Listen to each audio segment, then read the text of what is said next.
Assalamualaikum warahmatullahi wabarakatuh.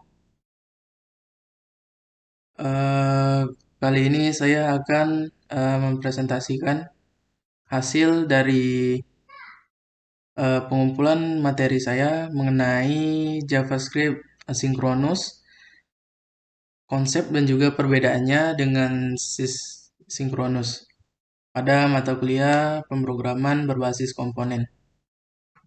Nah, sebelum itu, perkenalkan nama saya Laras dengan NPM 233510656 dari kelas 4D. Nah, apa itu asinkronus dan juga sinkronus? Nah, sinkronus yaitu kode yang akan dieksekusi secara berurutan, yaitu satu persatu dari atas ke bawah. Setiap perintah harus selesai sebelum perintah berikutnya. Nah, jadi ketika perintah satu mempunyai ukuran yang besar, maka perintah yang kedua tidak bisa dieksekusi karena dalam sistem sinkronus tersebut dia harus terlebih dahulu eh, perintah pertama harus selesai terlebih dahulu baru bisa lanjut ke perintah kedua. Itu merupakan eh, eh, fungsi dari sinkronus itu sendiri. Nah, selanjutnya yaitu asinkronus, yaitu kode yang dapat berjalan secara paralel, sorry, tanpa harus menunggu proses sebelumnya selesai. Nah, ini juga berguna untuk menangani tugas yang memakan waktu lama, seperti mengambil data dari server atau membaca file.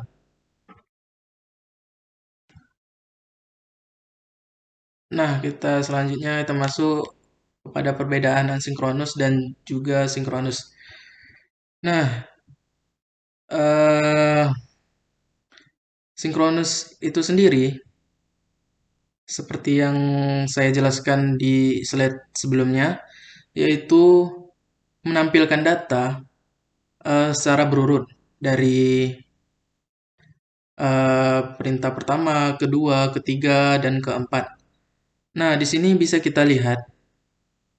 sorry, bisa kita lihat dari konsol log mulai, dia akan berurutan dari mulai, dia akan masuk ke proses satu selesai, lalu dia akan ngeprint proses 2 selesai, lalu dia ngeprint selesai.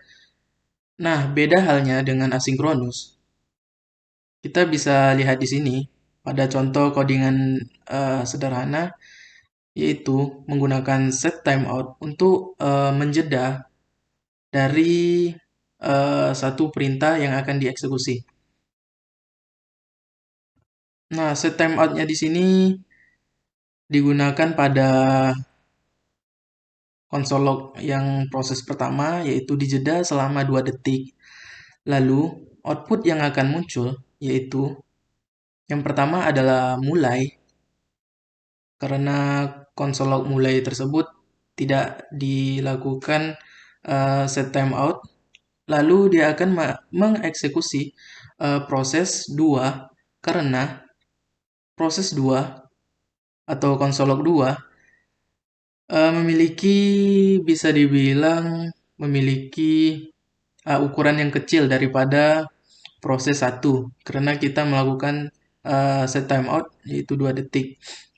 Lalu dia akan mengeksekusi selesai. Setelah semua itu dieksekusi, mulai dari proses 2 selesai, sampai selesai, barulah proses satu selesai setelah kita menjeda menggunakan set timeout selama 2 detik.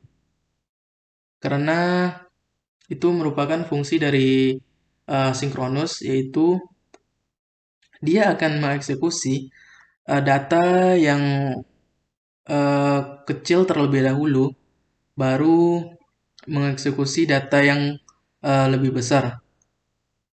Nah, data yang lebih besar di sini kita contohkan dengan set timeout yaitu selama 2 detik.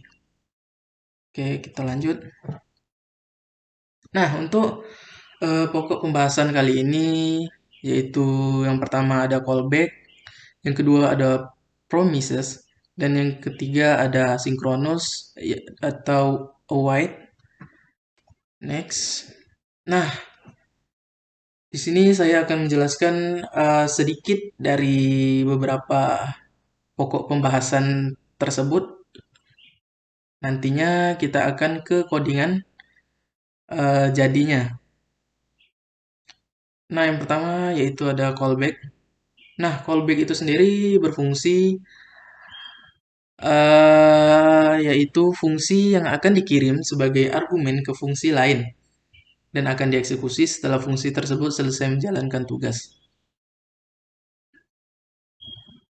Nah, di sini terdapat fungsi proses yaitu menggunakan callback, lalu konsol log memulai proses yaitu menampilkan memulai proses. Nah, pada proses selesai, di sini dilakukan set timeout selama 2 detik. Lalu di sini kita menambahkan sebuah function yaitu selesai dengan memprint data, yaitu lanjut ke proses berikutnya. Lalu yang akan ditampilkan yaitu function proses dengan datanya yaitu function selesai. Nah, untuk outputnya sendiri yaitu pertama yaitu memulai proses. Nih, memulai proses. Selanjutnya akan menampilkan proses selesai setelah 2 detik jeda dari memulai proses. Nah, habis itu menampilkan data lanjut ke proses berikutnya. Nah, kenapa lanjut ke proses berikutnya tidak di print setelah memulai proses? Nah, karena eh, lanjut ke proses berikutnya ini berada di function yang berbeda. Eh, Data memulai proses ini berada di function proses, sedangkan lanjut ke proses berikutnya berada di function selesai. Mereka terpisah antara dua function, maka dia mengeprint atau menampilkan dari function proses, setelah itu print lagi ke function selesai. Nah, selanjutnya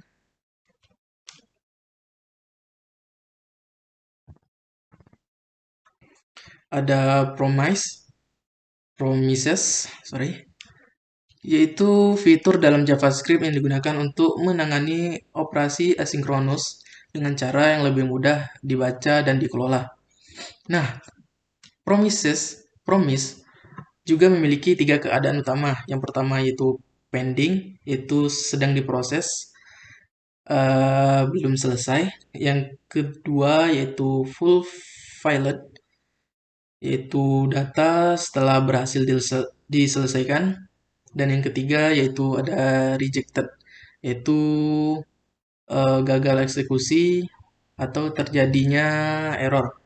Melihat contoh codingan sederhana yaitu dengan mendeklarasikan variabel janji dengan new promises, yaitu menggunakan resolver dan juga reject untuk keadaan berhasil dieksekusi dan juga gagal dieksekusinya.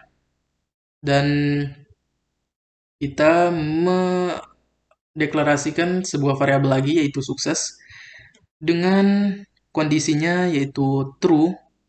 Lalu kita set timeout yaitu if jika sukses maka resolve yaitu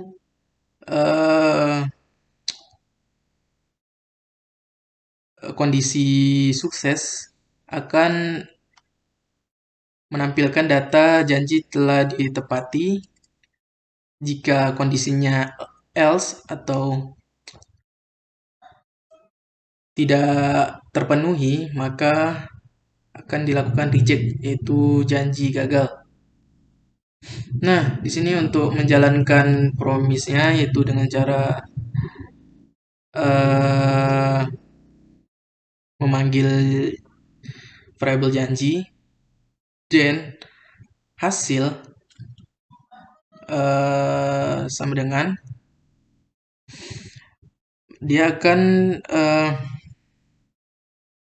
menampilkan sukses jika hasil tersebut benar, maka dia akan menampilkan hasil. Ketika dia error, yaitu cat, maka dia akan menampilkan error pada konsol lognya. Nah, di sini untuk outputnya yaitu sukses, janji telah ditepati. Karena kondisinya di sini sukses, maka resolvernya akan ditampilkan yaitu janji telah ditepati. Nah, ketika kondisinya gagal, maka yang akan ditampilkan yaitu error, janji gagal. Dia akan mengambil dari reject-nya karena kondisinya yaitu tidak terpenuhi. Nah, di sini sedikit penjabarannya. Resolver ini digunakan untuk mengembalikan hasil sukses. Sedangkan reject digunakan untuk mengembalikan error jika terjadi masalah. Lalu then menangani hasil sukses, yaitu di sini jika eksekusinya yaitu sukses, dan juga cat digunakan untuk menangani hasil error, itu untuk menangani else. Kita lanjut.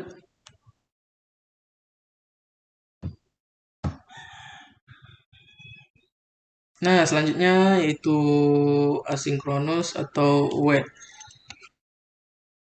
Merupakan fitur dalam JavaScript yang digunakan untuk menangani operasi dari asynchronous dengan cara yang lebih sederhana, mudah dibaca, dan lebih mirip dengan kondisi asynchronous. Nah, di sini kita dapat melihat sebuah function yaitu dengan variabelnya delay,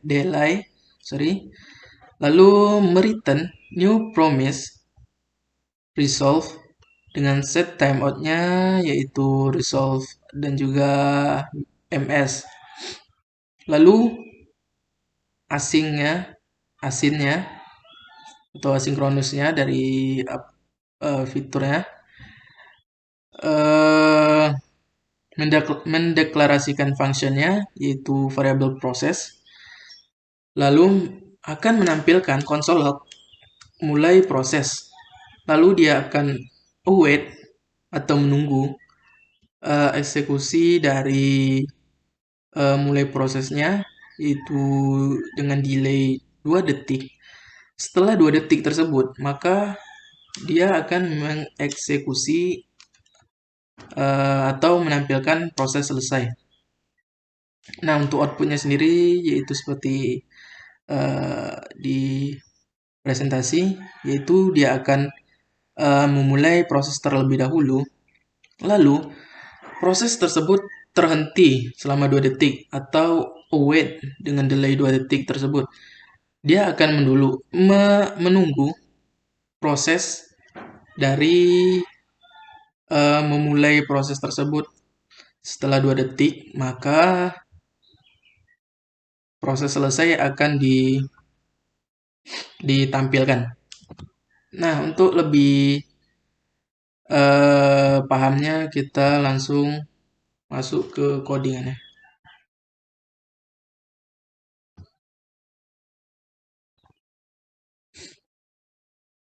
Nah, sebelum itu saya telah membuat codingan dari 3 pembahasan kita, yaitu callback, promise, dan juga async atau await. Nah, pertama yang kita lakukan yaitu membuat 3 buah button untuk masing-masing materi yang kita akan jalankan, yaitu menggunakan VON, itu callback, promise, dan juga send await. Dengan nama buttonnya itu ambil dengan callback, ambil dengan promise, dan juga ambil dengan send dan atau await.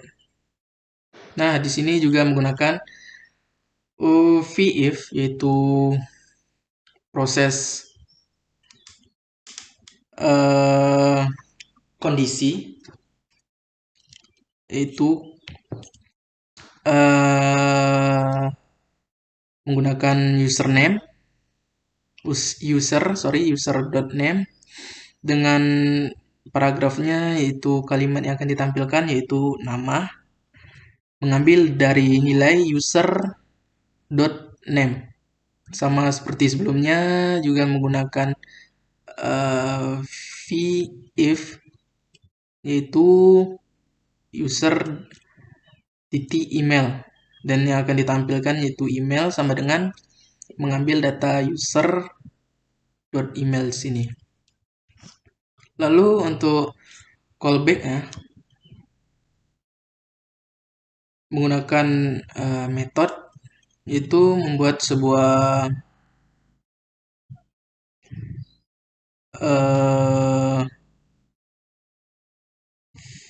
function, yaitu this dengan name callback, itu memiliki data name.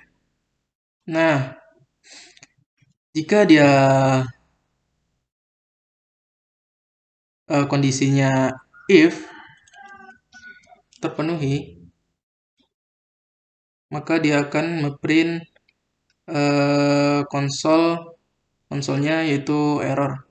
Jika dia kondisinya tidak terpenuhi, maka dia akan mengeksekusi this user titik name, yaitu sama dengan name, lalu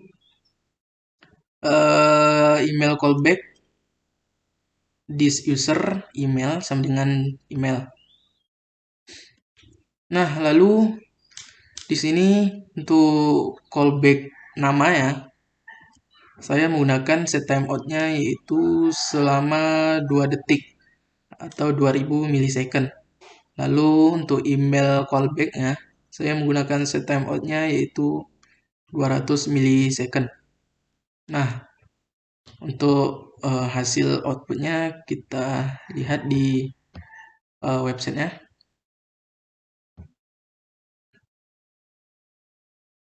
Nah, ketika kita memencet atau menekan button ambil dengan callback, maka tidak kelihatan. Maka nama akan dieksekusi secara terjeda karena kita menggunakan set timeout-nya yaitu 2 detik. Lalu setelah nama ini dieksekusi, maka dia akan lanjut ke atau menampilkan email selang jeda 200 milisecond. Kita lanjut ke materi selanjutnya yaitu promise. Dengan menggunakan this get user name promise, dan di sini untuk mengeksekusi perintah atau eksekusi kondisi sukses. Dan-nya yaitu name, this username sama dengan name, dia akan mereturn this-nya yaitu get user email promise. Ketika this name tersebut telah dieksekusi, maka dia akan mengembalikan nilai get user email promise, yaitu emailnya. Lalu pada then emailnya, this yaitu user.email sama dengan email. Nah, ketika eksekusi tersebut gagal, maka get akan ditampilkan. Maka tampilan yang akan muncul pada konsol errornya yaitu kesalahan, yaitu error. Nah, untuk get user name promise-nya itu dia akan mengembalikan nilai promise yaitu resolve, yaitu digunakan untuk kondisi sukses, yaitu resolve-nya yaitu laras.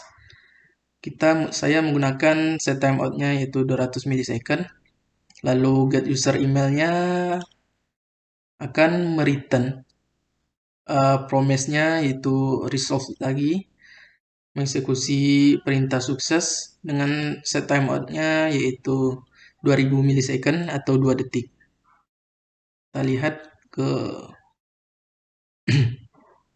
websitenya.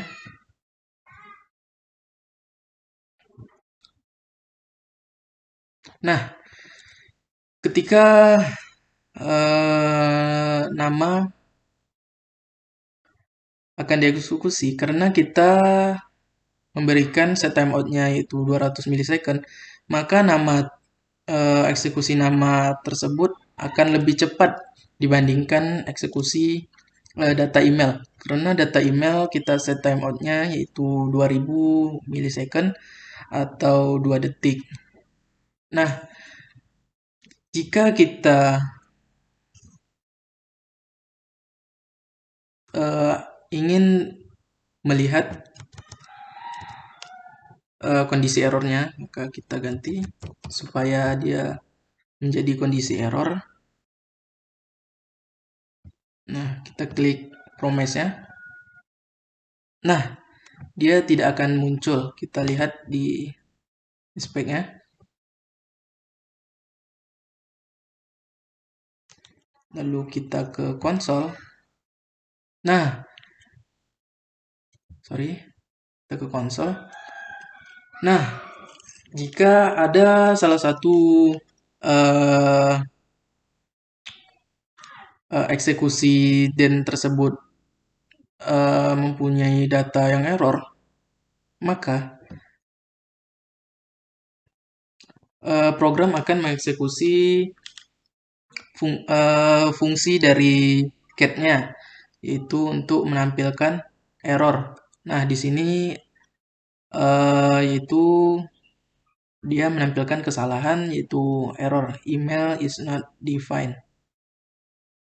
Nah, ketika kita perbaiki lagi di this name-nya, kembali ke name.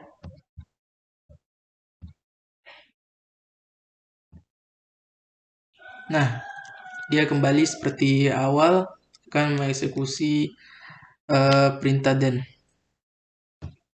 Selanjutnya kita ke async dan juga await.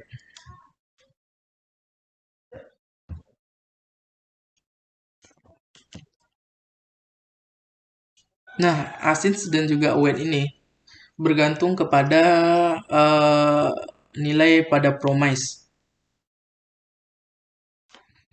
Di sini menggunakan this username yaitu await, dia akan menunggu data yang akan dieksekusi melalui promise, lalu akan menampilkan data selanjutnya. Nah, di sini menggunakan inisial asynchronous pada async await, yaitu digunakan untuk menginisialisasikan dari function dari fungsi yang akan kita jalankan. Coba kita lihat.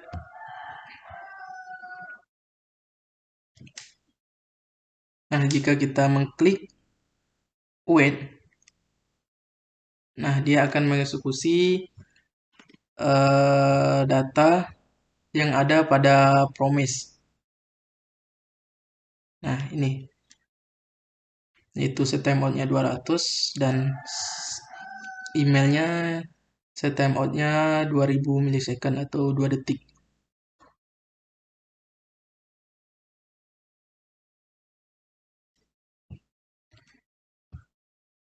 Baik, saya kira cukup sampai di sini.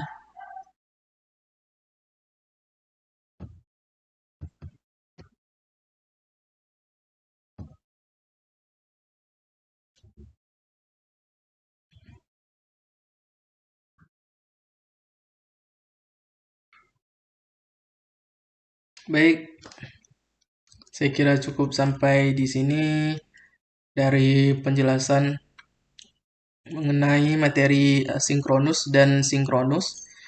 Mungkin apabila ada penjelasan yang kurang dimengerti atau kurang jelas, saya mohon maaf. Wabillahi taufiq wal hidayah. Wassalamualaikum warahmatullahi wabarakatuh.